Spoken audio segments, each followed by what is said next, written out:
Hey everyone, Ed Padgett here, and today I'm going to talk about health span versus lifespan. Now your lifespan is how long you live, and your health span is how healthy you are within those years that you are alive.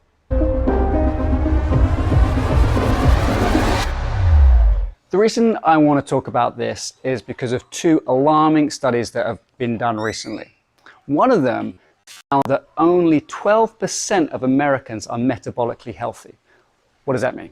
Well, they studied just under 9,000 people over 7 years, and they looked at things like the cholesterol levels, resting glucose levels, their blood pressure, their waist circumference, and if any one of those is beyond the average, beyond the mean, it can mean that you're metabolically unhealthy, which then can increase your chance of dying from a preventable disease like heart attack and stroke, or even diabetes. So only 12% of Americans don't have one of those problems, which is just mind-blowing considering they are all diseases of lifestyle. So 80% of Americans, or whatever it is, just under 80% of Americans, over 80% of Americans, my fault, maths isn't my strong point, will have a chance of dying from a purely preventable disease. So their lifespan might be long because the advances in modern medicine can put people on all sorts of medications or use machines to advance their life, but their health span could be very, very short. Now, the other piece of research that I wanted to highlight is this. The research out of the UK, published in the British Medical Journal in 2020, showed that changing your lifestyle habits in your midlife can actually lead to another 10 years of healthy life as you get older. So how do you do that? Well, I'm going to share with you 9 things here that you can do to add health to your life. Do mini fasts. So what does that mean? Well, intermittent fasting is all the rage at the moment. Everyone seems to be talking about the 8, the 13, 15, or whatever it is. Doesn't make any difference. The point is that it turns out if you have unrestricted access to food during the whole day, that is not going to be good for you. So if you get up in the morning, start eating, have snacks between breakfast and lunch, have snacks between lunch and dinner, and then after dinner have a little snack, couple of glasses of wine. That over time is going to raise your blood sugar. It's going to lead to potentially diabetes, high cholesterol, but not just high cholesterol, high low density lipoproteins, which are the bad cholesterol, which you don't want, and increase your chance of diabetes, heart attack, and stroke. So none of those things you really want. So how do you combat that? Well, it turns out if you restrict your eating window a little bit, let's say you don't eat breakfast until 10 o'clock and you finish eating by 8 p.m., for example, that gives you 14 hours where you're not eating. And those 14 hours, your body can work on a whole bunch of repair mechanisms, help stabilize your blood sugar, and basically add a little bit of longevity to your life. So do mini fasts. Stack your health habits. So the movement expert Katie Bowman loves this word time stacking, and I like it too. It used to be called multitasking, but turns out multitasking is not in vogue at the moment because you can't do too many things well, but you can time stack. For example, balance is a perishable skill. So if you're balancing on one leg in your 20s, you might not be quite so good as in your 40s, might not be quite so good in your 70s and 80s and so on. However, every day you're going to brush your teeth, right? So if you balance on one leg whilst you brush your teeth, you're actually training your balance system whilst doing a habit that you do every day. Another thing, let's say you do habit number 1, the mini fasts. Why don't you cut down or even stop alcohol, because alcohol has been linked to an increased risk of dementia, on the same days you're doing the mini fasts. So let's say you fast Monday to Friday, don't drink Monday to Friday, and you'll actually decrease your risk of dementia. So time stacking something physical and time stacking something physiological, which means the food that you bring into your body, are great ways to sort of give yourself a little hack to add life to your years.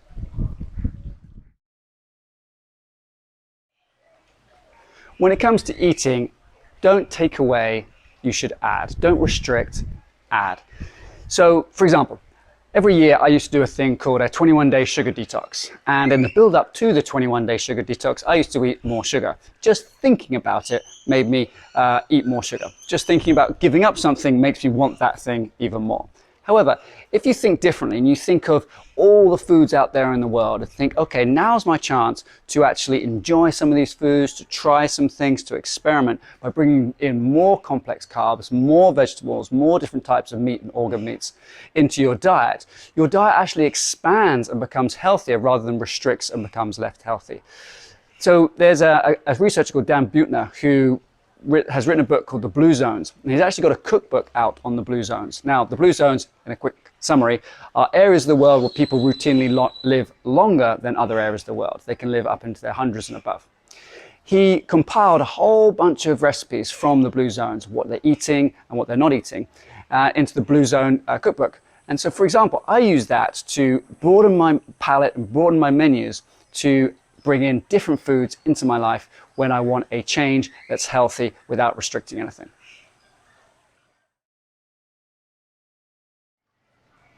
Number 4, be aware or wary of health products. There are so many health products on the market nowadays, but if you actually pick up the back of these things and read what's in them, some of them aren't as healthy as they would claim. So what we're looking for when we look at the back is any added sugar or any added oils, especially seed oils, which are usually rancid. So what I do when I try and shop is I look at the back of the products and I'm looking for anything more than 5 ingredients and anything that I can't pronounce. If it's got more than 5 ingredients and I can't pronounce it, it's probably not as healthy as you think it is. Same thing goes for vitamins and supplements. You know, my mum, when I was younger, used to sell these things called Solgar, which were vitamins, and that actually got me really interested in supplements. But when you sort of dig into the supplements, you dig into the science behind them, a lot of them are unfounded. And the quality varies hugely between the cheap supplements that you can get from a big chain store to the more expensive bespoke supplements you can get from smaller health food shops. So really do your research when it comes to supplements, read what's in them, make sure there's no added sugars, make sure there's nothing ultra processed in there. Same goes for health foods or foods claiming to be healthy. Make sure they're not an amalgamation of Frankenstein ingredients that you can't actually pronounce, that you don't know what they are. Make sure they've got no added sugar in. Sugar goes under multiple names, by the way, so watch out for that one. Maltose and dextrose are little names for sugar that sometimes slip underneath the radar. And make sure your food is recognizable from the raw ingredients. So if you take let's say your son or your daughter, a kid, nephew, niece, whatever, and they're looking at the food and they can't necessarily identify where it came from, then maybe that's not a health food either. Number 5, devise a routine if you do take supplements. So one of the supplements that a lot of people in the northern climates need to take is vitamin D. So when I was back in Canada, I would happily go a whole day without ever seeing the sun. I would get up, go into my garage, which was linked to the house, drive to work, indoor garage at work, treat people all day, go back, drive back at nighttime, especially in the winter, and never see the sun. So my vitamin D levels were tanking. And I noticed that when doctors started testing vitamin D levels, probably about 10 years ago, it became more accepted to be able to do this. Lots of the clients that I treated had low vitamin D levels. So vitamin D is something that perhaps you should think about supplementing with. However, when I started supplementing with vitamin D, I would go 5 days without actually taking it because life gets busy. I didn't have a routine for it. So peg and stack your vitamin taking, if you're from North America, with something you're already doing. So now I have my vitamin D in the bathroom, and when I finish my shave in the mornings, take the vitamin D. So little tip there, make sure you have a routine and a plan for taking the supplements. Number 6, wake up with water. This is vital. Our bodies are pretty much entirely composed of water. Especially when we're kids, we're something like 95% water. Sure, that gets a little bit less as we age, but that's through dehydration.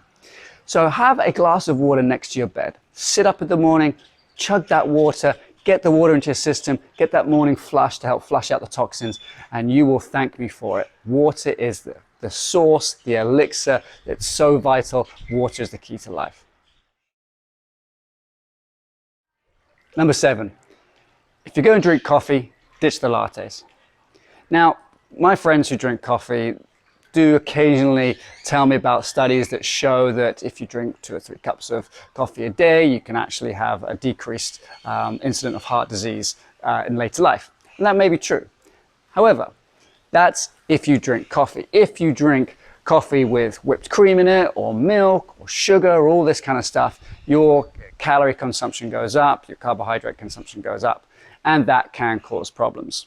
So if you're going to drink coffee, try and do it black if you can. Now, I've got my own opinions on coffee because I've actually visited coffee farms. I've seen the exploitation that happens there. I've seen the amount of work it takes to get the beans off the trees and to get them cleaned and roasted. I've seen the selection processes. I've also looked at the transport chains between these developing countries, which I live in one, and the developed world. Then I've seen how the exploitation happens the other side with the people who actually serve the coffee. Plus, I've also seen the amount of energy it takes to roast these things, transport these things, heat the water for these things, just so that someone can sit and wait for their coffee to cool down. And so personally, I don't think drinking coffee is great for the environment. That's my opinion. I don't think it's great for your health either. However, I do realize that coffee is the fuel that powers America, or whatever you want to say.